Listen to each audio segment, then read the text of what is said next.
Okay, so I'm going to be doing a speech about Aretha Louise Franklin. Aretha Franklin was born on March 23, 1942. She was an American singer, songwriter, civil rights activist, actress, and a pianist. Franklin began her career as a child singing gospel at New Bethel Baptist Church located in Detroit, Michigan, where her father, Clarence LaVon Franklin, was a minister.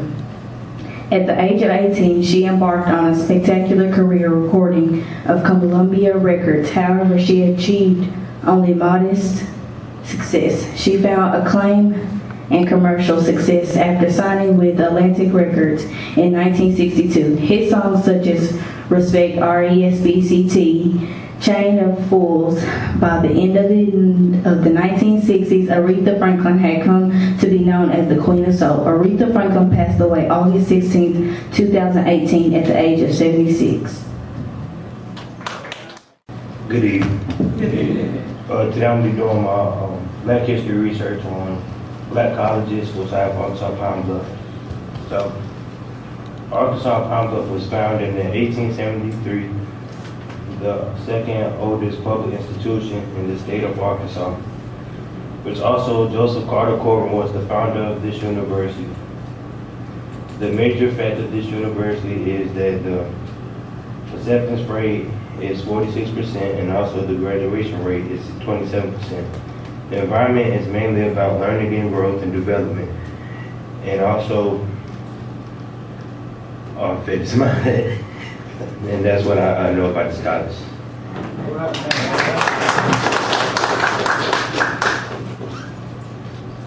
My black college was Grambling State University.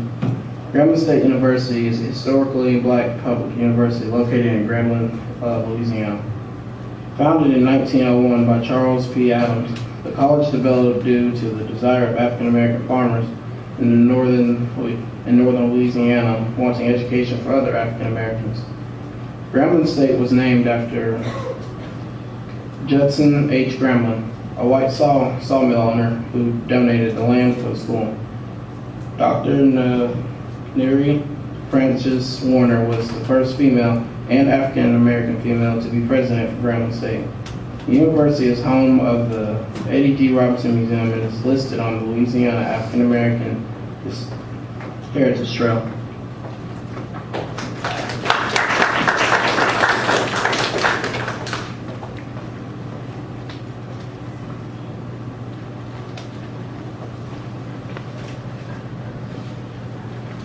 My Black History college was Alabama A&M. It was started by teacher and schoolmaster William Cooper Council, and it was established by an act of the Alabama State Legislature in 1875. In 1881, the faculty pooled money from their salaries to purchase 2.5 acres on West Clinton Street. In 1885, the school, now with around 180 students, changed its name to State Normal and Industrial School of Huntsville, after the early addition of programs for sewing, printing, carpentry, mattress making, and gardening. By 1890, the school site became known as Normal, Alabama, and a post office was established. In 1991, the school was designated as a land-grant college through legislative enactment under the terms of Morrill Act of 1890.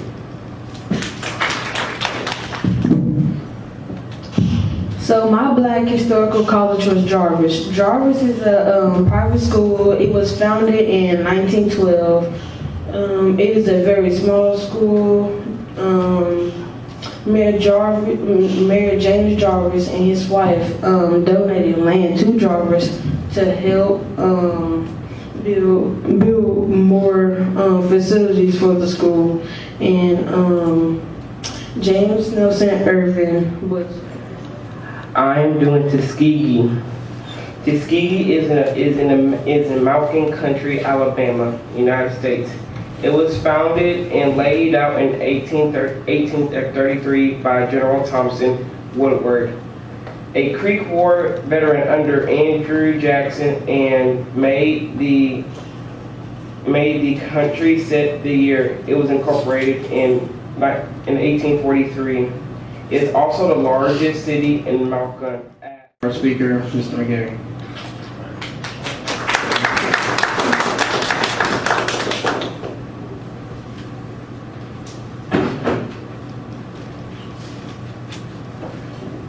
Well, good evening or good afternoon.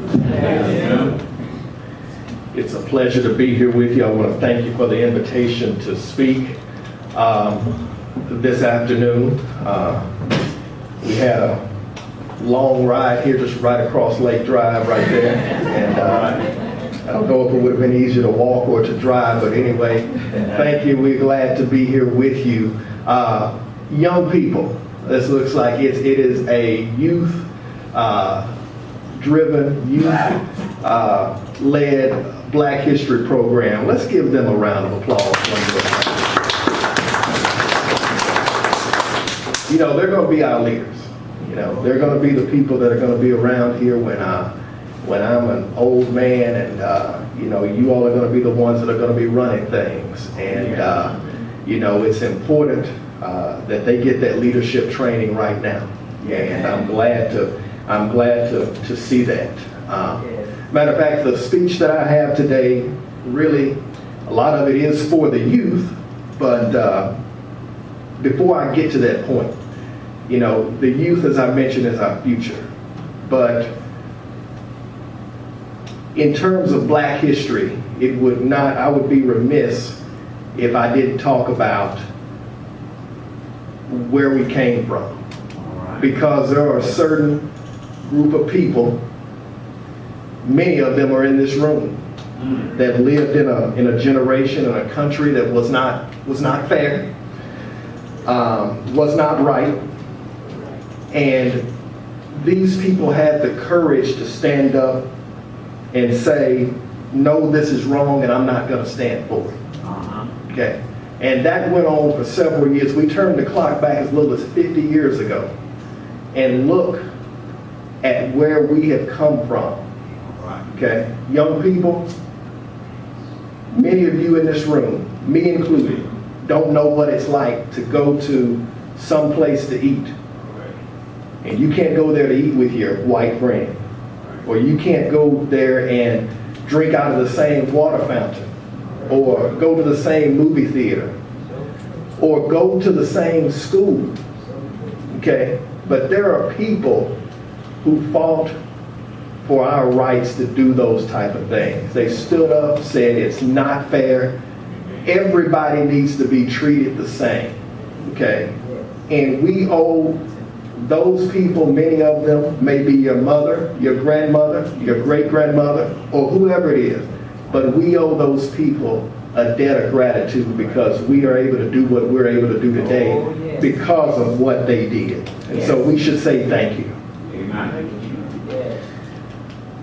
You know, it really is when it really, for a person like me that didn't live in that time, and you look and you watch the videos again as little as 50 years ago, and you see people that were sprayed with water hoses and bitten by dogs and beaten by police just because they wanted to be treated like everybody else. You know, that wasn't too much to ask, but people were tired of not being able to be treated the same. And all the things that they did to get us where we are now are things that my generation take for granted. And the generation after me. Okay?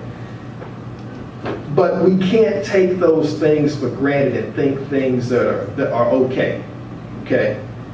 The people and the generation before us left a legacy for us. That was their legacy. They left a legacy so we would be able to build on the contributions that they made and things that they weren't able to take advantage of. Okay? And so it is our duty, young people, to build upon those legacies. Okay? They didn't have big fancy businesses that they could leave us. They didn't have trust funds with millions of dollars that they could leave behind, like some other families were fortunate enough to have.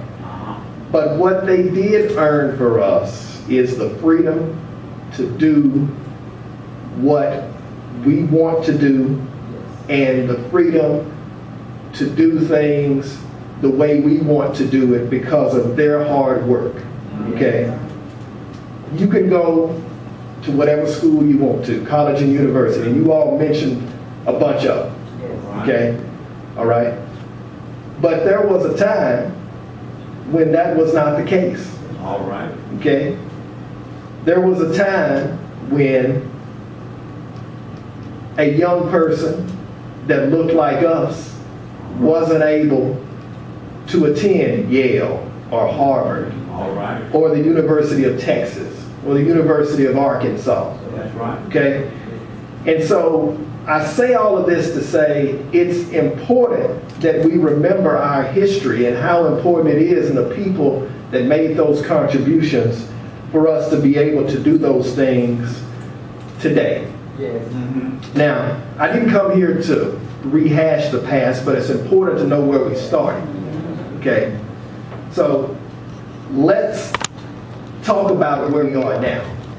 Okay? Because again, previous generations have done their job, and their job was hard. They did a lot of the heavy lifting. Okay? And so they got us where we are today. Okay? But we can't sit and think that everything is okay. There's still a lot of work to do. There's a lot of work to do socially. There's a lot of work to do politically. Okay? And young people, you all are going to be a part of that. Y'all are going to be a part of where our community and what our community looks like 20, 30, 40, 50 years from now. You all are going to be the one that's going to be the deciding factor. And so the words I have for you today is be the responsible people that your parents, grandparents, and great-grandparents fought for you to be.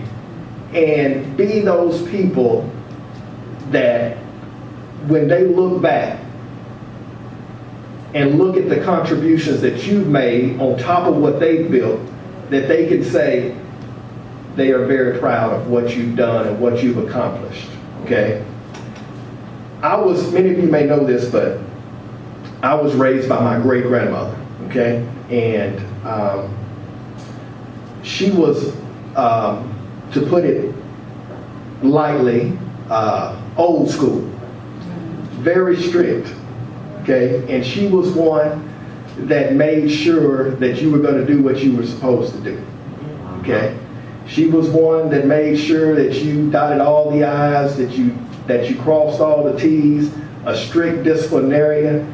My great grandmother, she passed away almost 6 years ago. She was 99 years old. But here's the thing. I can remember. Okay, I can remember. There's still people that come up to me today that are in their 80s, and they say, your grandmother helped raise me. She used to whoop my butt and really help raise. And that was when it was a close-knit community, and it was a neighborhood that everybody took care of each other. And everybody looked out for everybody's well-being. And we can't forget that. I think many times in our community, we lose sight of that we're still all in this together, and we still have some problems that we need to overcome. Okay? Think about if the people that I just mentioned that fought so hard to get us where we are today, think if they had said, I got mine, now you get yours, I'm done. But they didn't do it. There are still a lot of those people, again, in this room that are looking out after us and supporting us and looking to help and still making contributions on making sure that we grow as a community, that we grow as a family, that we're able to grow and be productive citizens in our community and in our society. So I mentioned my great grandmother. One thing I do remember is that when I was, I spent 15 years on the city council here in Texarkana, Texas, and Sister Ray and I served together, and it was a pleasure to work with her. But I can remember when I was 21 years old at the time, so this was going on 22 years ago. But I can remember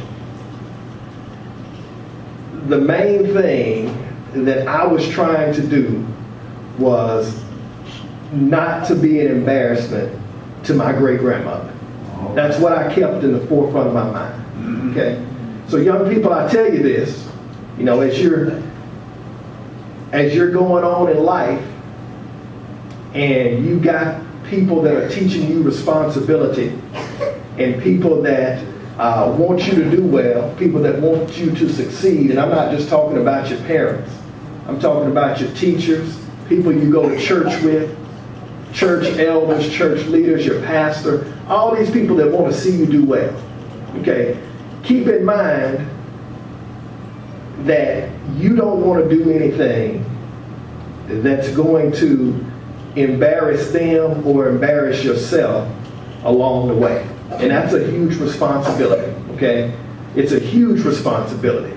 But you got to remember, it was a lot of hard work to get to where we are now, okay?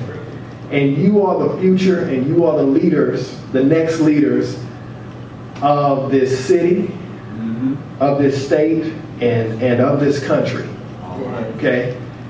Many of you will be parents one day, okay? And what kind of legacy do you want to leave for your children, okay? And let's talk a little bit about that, because I just don't believe that, again, putting it quite nicely, that parenting is what it used to be, okay? If you know a lot of parents out there, I don't think a lot of them take the responsibility seriously as it used to be. Okay? And, you know, I'll give you an example. I hear stories all the time because my wife is a counselor in middle school. And, you know, parents will, or teachers or counselors or whoever will call the parents, and the parents will make the statement of, why are you calling me? They're your responsibility while they're at school. You know? Or they'll call and you can't get in touch with them because they didn't give the school their new cell phone number. Okay? It's all about responsibility. You know, and that's looking at where we are now socially as a community. And what do we want to look like? You know, the responsibility is ours. Ours as leaders, ours as parents, ours as making sure that we continue to build on that legacy that has been built on for so many years. We can't lose sight of where we've come from and where we're looking to go. Yeah. Okay? So the question would be, what kind of community do we want to look like 20, 30, or 40 years from now? All right. If the reckless behavior as parents, not taking responsibility for your child's actions, not taking responsibility for your own actions, if that continues, what are we going to look like? Okay, what are we going to look like 20, 30, 40 years from now?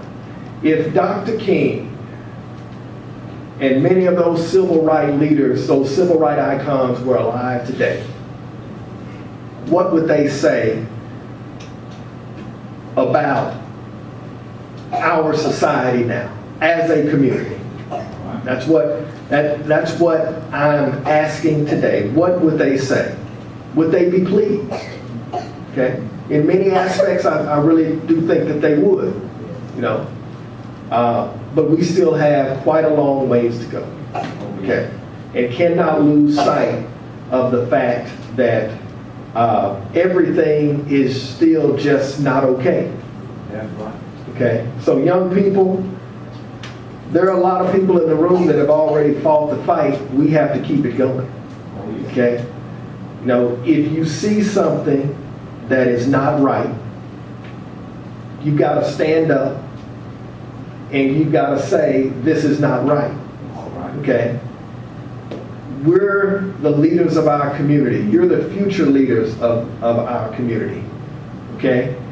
And anytime there is something that needs to be done, okay, and somebody needs to take the mantle, who's going to be the leader?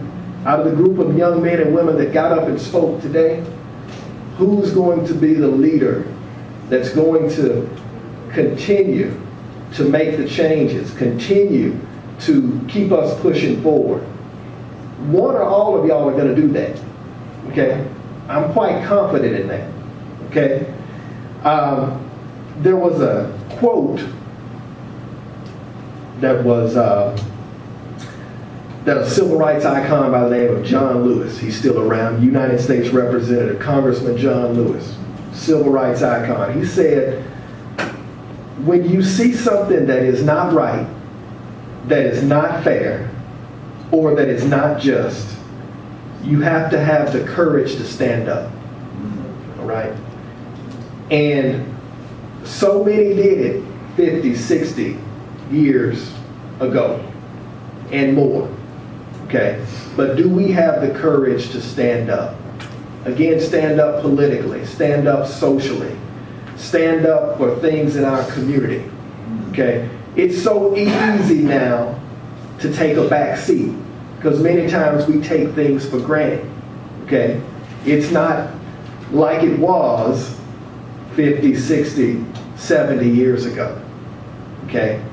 But at the same time, that's no reason for us to be complacent and think that we can just sit still. All right? I want to close with this. As I mentioned before, to my contemporaries, to the young people that are going to be leaders in the generation after me, I want you to remember this. The generations before us, again, have done their part. Okay? And we cannot afford to be an embarrassment to them and the legacy that they built for us. Okay? We have the opportunity to excel in education, excel in the workforce, excel in our communities. We have so many opportunities to do a lot of the things that they were not able to take advantage of. Okay? We cannot afford to be an embarrassment to them. Okay? When we look back, and it may be 100 years from now, and, you know, chances are no one in this room will be around. But what will they look back and see in terms of what we contributed to society? Okay. Do we want them to say, yes, they built upon the legacy that has been built on for years and years and years? Yes, that's what we want them to say. Okay. But we've got to continue to do that. Okay. People that came before us, they've done it. They fought the good fight. And they're still contributing. They fought for us. But just like them, let's continue to build on our community, and let's continue to stand up and build upon that legacy that got us here. Let's stand up and just fundamentally love one another, okay? Because that's the most important thing, is that again, we're all in this together. We're all one community. We've got to be united, love one another, respect each other, because even though we're all different, you know, we're all in the same community and we all want the same thing. It doesn't matter what side of the track you live on. It doesn't matter if you live in Beverly. It doesn't matter if you live in Pleasant Grove. It doesn't matter if you live in Liberty Isle. It doesn't matter what church you go to. It doesn't matter if you go to church at all. But one thing we need to learn fundamentally is that we're all the same. And we need to keep in mind, just like they did in the past, is that we all need to love one another and keep everybody under the same umbrella and realize that we are still one community, okay? And most of all, last but not least, remember that what they did back then had so much trust in God that he would lead them the way that, and lead them and show them the way that they needed to go. And they believed in his word. They believed in what he said, okay? And we've got to continue to build on that, okay? So thank you for having me. I wish everybody in here the best. And let's continue to build on that legacy. And remember, we're all one community and we're all one family. God bless you. At 2010, the population was 9,865, down to 11,846 in 2000.